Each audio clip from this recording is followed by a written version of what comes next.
ఒక్కసారి ఒక్క జాతర పోయొచ్చిన ఊరిని అప్పుడైతే ఈ సాంగ్ సూపర్ డూపర్ హిట్ అండి.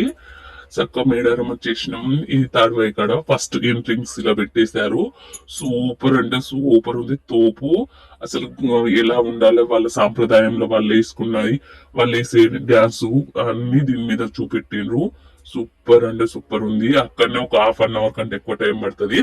అది ఇప్పుడు కొత్తగా పెట్టారు కాబట్టి డస్ట్ ఇట్లా ఏం లేదు, స్మూత్ గా ఉన్నాయి అన్ని. చక్కగా నేనైతే పైకి ఎక్కేసి ఒక 2 సేపు అన్నిటిని చూసుకుంటూ టైం పాస్ చేసేసా. తర్వాత ఇటు పోయినా ఇది నైట్ అయితే మంచిగా దీంట్లో నుండి వాటర్ పడతాయి. సూపర్ అంటే సూపర్ ఉంది. బాణం వేసింది. అప్పుడు సారక్క సమ్మక్క ఇద్దరు బాణాలతోనే ఉండేది కదా, అందుకని గుర్తుకు ఇది పెట్టారు ఇక్కడ. ఈవినింగ్ దాకుంటే దీంట్లో వాటర్ పడేది కూడా వీడియో తీసుకుందాం అనుకున్నా, కానీ ఈవినింగ్ దాకుండా లేదు. తర్వాత ఇవైతే ఎంత మంచిగా ఉన్నాయంటే సూపరు. ఎంత అంటే న్యాచురల్ గా ఒక ఏదో బొమ్మ పెట్టిన మోదులేషన్ అన్నట్టు కాకుండా చేసుడైతే సూపర్ అంటే సూపర్ చేశారు. ఇక్కడనే ఒక ½ అవర్ టైం పట్టిందండి. ఎందుకంటే మనం చూడాలంటే అన్ని ఫోటోలు తీసుకోవాలి కదా, అలా చూస్తే సరిపోదు కదా. ఇప్పుడు ఏదైనా సెల్లులా క్లిక్ చేసుకోవడమే కదా. ప్రకృతిని ఎంజాయ్ చేసే వాళ్ళకైతే ఇంకా ఏమయ్యమ్మ అంటే మేడారమే. అసలు ఇంట్రెస్ట్ గా చక్కగా ఉంటే ప్రకృతిని ఎంజాయ్ చేసుకుంటూ ఉండాలి అంటే మేడారం మొత్తం 5-6 రోజులు తిరిగినా సరిపోదు, అంత క్యూట్ ఉంటది.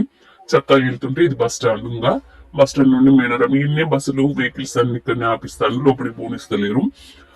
అంటే మేము పోయిన టైం కొంచెం పొద్దున కాబట్టి వెళ్ళినాం. హెలికాప్టర్లు అయితే ఫుల్ గా తిరుగుతున్నాయి. పైన చూడండి, మేము ఆడున్నంత లోపలనే మినిమం 6-7 అయితే వచ్చినాయి, తిరుగుతూనే ఉన్నాయి. మరి టికెట్ ధర మినిమం 3,000 అంట, ములుగు నుండి ఆడి వరకు. ఎవరిష్టం వల్ల ఎక్కాలనుకున్న వాళ్ళు ఎక్కి రావచ్చు. ఇక షాపులు అయితే హైలైట్ గా ఉన్నాయి, కలర్ఫుల్ గా. మనం ఏం తినాలన్నా డబుల్ కు డబుల్ అంతే. తినేదైతే ఆపం కదా. చక్కగా మా రాస్పేట అబ్బాయి షాప్ పెట్టిండు, అక్కడనైతే మా బ్యాగ్ పడేసుకొని చక్కగా జంపన్న వాక్ వెళ్ళి కొన్ని నీళ్ళు చల్లుకొని రిటర్న్ అయ్యి వచ్చేసి మళ్ళీ అమ్మవారి దర్శనానికి లైన్ లో నిలబడ్డాము. లైన్ మటుకు చాలా మంచి బందోబస్తుగా ఉన్నది. ఎక్కి దూకాలన్నా కుదరదు. ఇనుప రాడ్లతోని మంచి బందోబస్తుతో ఉన్నాయండి. కానీ మంచి క్యూ పద్ధతి సూపర్ ఉంది. అమ్మవారిని దర్శించుకోవడానికి చూడొచ్చు. చాలా ఎంత రిస్క్ లేకుండా ఉంది అనుకున్నాం. తీరా పోయేసరికి ఉంది తొక్కిసలాట మామూలుగా లేదు. అమ్మవారిని దర్శించుకోవడానికి ఇంత రిస్క్ ఉంటది అనుకోలేదు. చక్కగా క్యూ పెట్టారు కదా, అలా దర్శనం చేసుకొని చక్కగా పోవచ్చు అనుకున్నాం. కొబ్బరికాయలు పట్టుకొని వెళ్తున్నామా, ఫుల్ రష్. కోళ్లు పట్టుకొని వచ్చేటోళ్ళు కూడా కోళ్లు పట్టుకున్నారు. పక్కనైతే వాళ్ళు కొట్టేటోళ్ళు కొబ్బరికాయలు కొట్టిస్తున్నారు. అందరం ఓకే అనుకున్నా. లోపలికి పోతారికి తొక్కిసలాట మామూలుగా లేదు. 2 పిల్లర్స్ పెట్టిన అయితే మంచి గంట మస్తుంది. అప్పుడు పాతకాలం చెట్టు ఇది, దానికి కూడా ఒక పిల్లర్ అయితే వేసి ఉంది. దీన్ని మొత్తం తడికలేసి ఉండేటి కదా, ఈ పిల్లర్స్ పెట్టినాక ఇంకా వేయలేదు. మరి పండగకి వేస్తారేమో. నేనైతే 1-2 రోజుల ముందు వెళ్ళాను కదా. అమ్మవారు చూడండి కొసొకటి ఆపడుతుంది. నేను అక్కడికి పోతున్నా లేదా అనుకున్నా. చుట్టూరు అయితే 4 మొగుళ్ళు ఉన్నారు. ఇలా బెల్లం వేసినా ఏం వేసినా ఇట్లా తీస్తారు, పక్కన పడేస్తారు. ఒక బెల్లం ముద్ద కూడా ఇయ్యమని తీస్తలేరు మళ్ళీ. మరి అవన్నీ ఎంత తొక్కుతారు. కిందనైతే ఫుల్ బెల్లం అయి ఉన్నాయి. అట్లా ఇసురేసుడు ఎందుకు లేని దగ్గరికి పోదామని అటు ఇటు ట్రై చేసి పోయినా, కానీ కుదరలేదు. ఇంకా సారక్క సమ్మక్కని దర్శించుకొని కొబ్బరికాయలు అయితే కొట్టేసినాం. ఎవరిష్టం వాళ్ళు అక్కడ అమ్మవారు వచ్చి నాట్యం చేసేటోళ్ళు మంచిగా వేస్తారు.